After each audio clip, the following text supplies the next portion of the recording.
Have a nice day. Today is Monday, 3rd of February 2025. Internationally, February 3rd is recognized as the World Wetland Day. This day is dedicated to raising the awareness about the importance of the wetlands and their conservation. Here are some key points. Focus on the wetlands. The primary focus of this day is to highlight the ecological value of the wetlands and the need to protect them. Observed by the United Nations, World Wetland Day is recognized by the United Nations. The significance, the date is linked to the signing of the Ramsar Convention on the Wetlands, which took place on February 2nd, 1971. In 1966, from the history point of view, the Soviet Union Luna 9 becomes the first spacecraft to make the soft landing on the moon and the first spacecraft to make the pictures from the surface of the moon on the same day. On 3rd February, India marked a significant milestone with the commencement of the first electric train service back to 1925. This day is further etched in history with the arrival of the Simon Commission in 1928. Now starting the newspaper with the world news, including Trump to impose tariffs on the European nations, cut off funding to South Africa. 2 Indian students killed, 2 others injured in car crash in Ireland. United Airlines plane evacuated after engine fire during a takeoff in Houston. Trump ends deportation protections for the 3 lakh Venezuelans in the United States. Trump administration removes senior USAID official says agency faces overhaul. Canada challenge United States tariffs, calls them legal. Now starting the newspaper with the Hindu newspaper, Panama must reduce Chinese influence around the canal or face possible United States action. Rubio, U.S. Secretary of the State Marco Rubio Center and Panama Canal Authority Administration Ricureti Wazuki's right tour the Miraflores locks at the Panama Canal in the Panama City on February 2nd, 2025.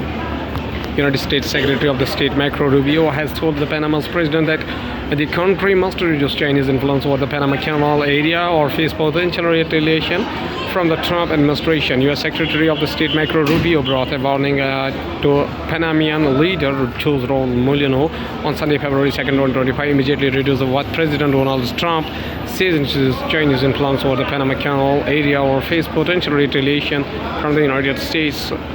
Rubio traveling to the Central American country and touring the Panama Canal on his first foreign trip as top United States diplomat held face-to-face talks with Mr. Mulino, who has resisted pressure from the United States government over management of the waterway that is vital to global trade. Trump's tariffs could hit Canada, Mexico hard, while China appears to be prepared.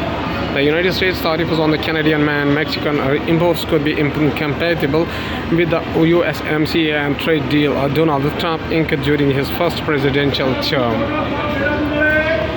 Analysts expect the United States president is 25% across that both tariffs on Canada and Mexico will hit the automobile and electronics sectors hard. They are also on while the additional tariffs on China may not have a major impact on its economy. It may hold the opening salvo of another trade war. U.S. President Donald Trump sweeping tariffs 25% on imports from the Canada and Mexico and an additional 10% on goods sent from China are set to roil supply chains for the products ranging from automobiles to avocados, with the industries girding for the cost increase. The United States imports from Canada and Mexico cover nearly $900 billion in goods as of now 2023, and supply lines between the 3 North American neighbors who share a trade agreement or deploy integrated fresh tariffs would oppose complications for business with a footprint across 1 or more countries. Now going towards the Hindustan Times newspaper, stated that Parliament budget session live chaos in Lok Sabha over the Mahakumbh stampede. Budget session live, Lok Sabha proceedings underway during the budget session of the Parliament New Delhi at Saturday. Parliament budget session live after Finance Minister Nirmala Sitharaman presented the Union budget on Saturday. The focus is now shifting to other legislative businesses in both the House during the ongoing budget session. The Joint Parliament Committee (JPC) Waqf Amendment Bill 2024, led by BJP MP Jagdambika Pal, will achieve its report in the Parliament today. Pal had submitted the report to Lok Sabha Speaker Om Birla on Thursday. The opposition has slammed the JPC chairperson for the stiffing opposition-wise while preparing the report. As per the list of the Business Union, Home Minister Amit Shah has stated to also move for Leo to introduce a bill to establish the Institute of Rural Management Anand as a university, to be known as the Tribhuvan Sahkar University Bill, and to declare it as an institution of the national importance on one day. As per the list of the business, Union Home Minister Mr. Amit Shah is slated to also move for Leo to introduce the bill established by the Institute of the Rural Management Anand as a university, to be known as the Tribhuvan Sahkar University Bill, and to declare it as an institution of the national importance on Monday again. Budget session key points are that a JPC report on Waqf Amendment Bill to be tabled on Monday. Parliament is expected to see heated exchanges as opposition members allege radiation of their dissent notes from the report. Union Home Minister Amit Shah will table the Tribhuvan Sahkar University Bill. Union Finance Minister Nirmala Sitharaman presented the budget for 2025-2026. RG student found dead at her residence. A 20-year-old student of Arjikar Medical College and Hospital Kolkata was illegally found dead inside her room at the staff quarters of the Karmahati ESI Hospital in the North 24 Parganas district on Friday night.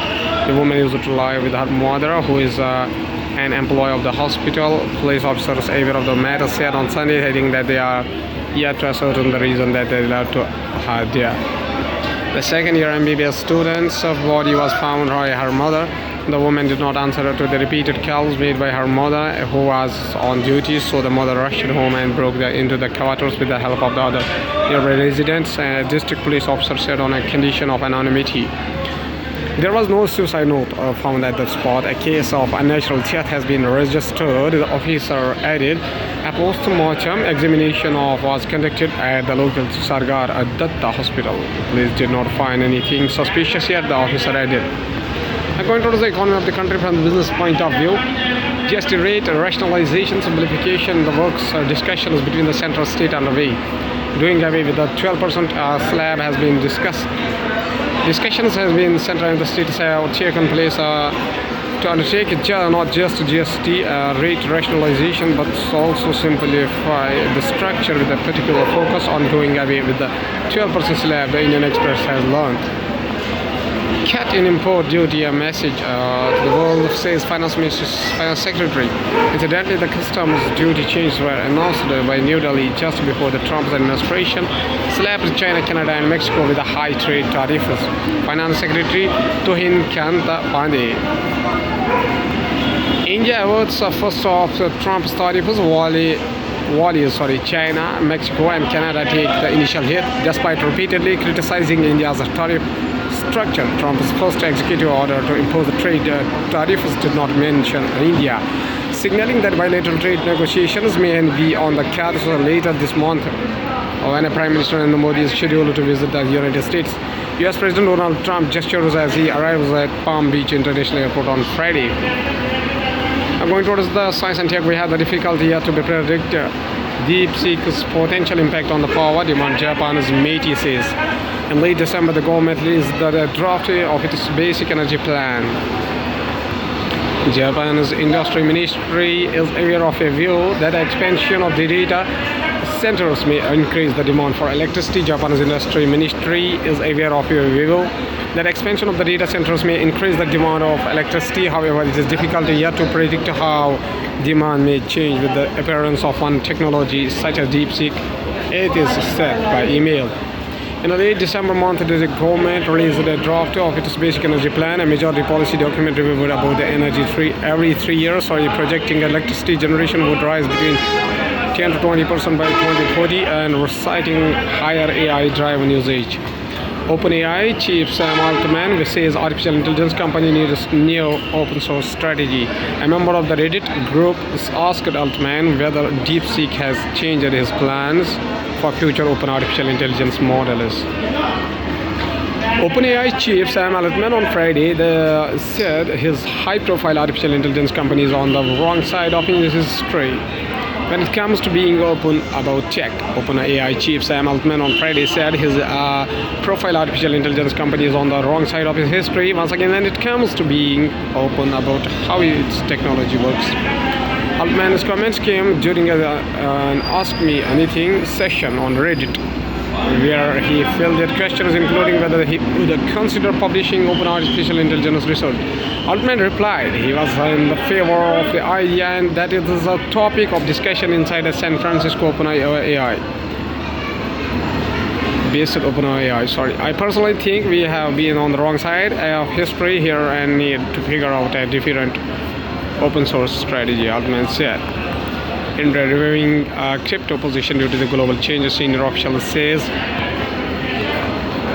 Indians have poured money into the cryptocurrencies in recent years despite the country's tough regulatory stance and trading tax. India is reviewing its stance on cryptocurrencies due to the shifting attitudes towards the virtual asset in the other countries, a senior government official told Reuters on Sunday, February 2nd, 2025. The review, which follows crypto-friendly policy announcements by United States President Donald Trump, could further delay publications of the discussions paper on the cryptocurrencies that was due for release in September month of 2024. More than one or two jurisdictions have changed their stance towards the cryptocurrency in terms of the usage, their acceptance. Where do they see the importance of the crypto assets in that stride? We are having a look at the discussion paper once again.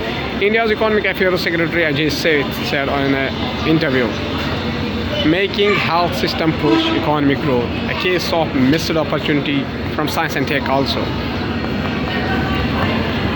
While our out-of-pocket expense (OOP) has fallen from 63% in 2014 to 39% in financial year 2021 to 2022, as per the most recent available data provided in the National Health Accounts (NHA), it remains high by global standards. According to the World Health Organization's Global Health Expenditure Database, India remains in the category of the countries with the second highest range of the OOP in the world at 46% in 2022.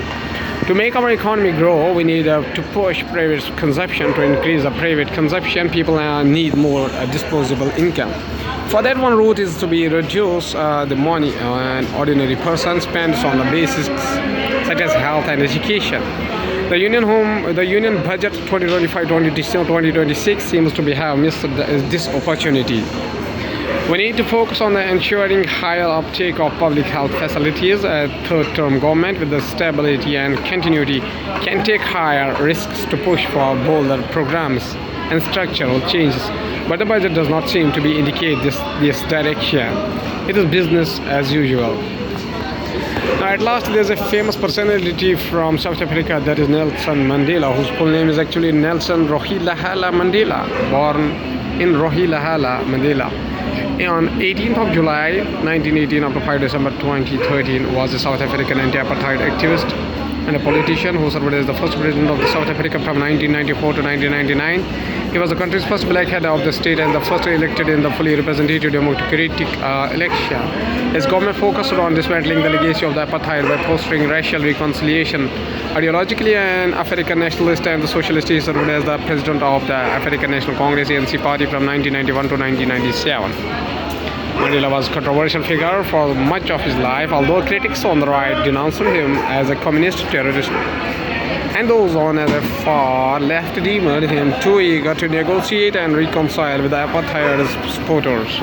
He gained international acclaim for his activism, globally regarded as the icon of the democracy and the social justice. He received more than 250 honors, including the Nobel Peace Prize. He is held in the deep respect with the South Africa, where he is often referred to by his Tembo clan name, Madiba, and described as the father of the nation. Mr. Nelson Mandela says a very famous quotation. He says that, as I walked out the door toward the gate that would lead to my freedom, I knew if I did not leave my bitterness and hatred behind, I would certainly be in the prison.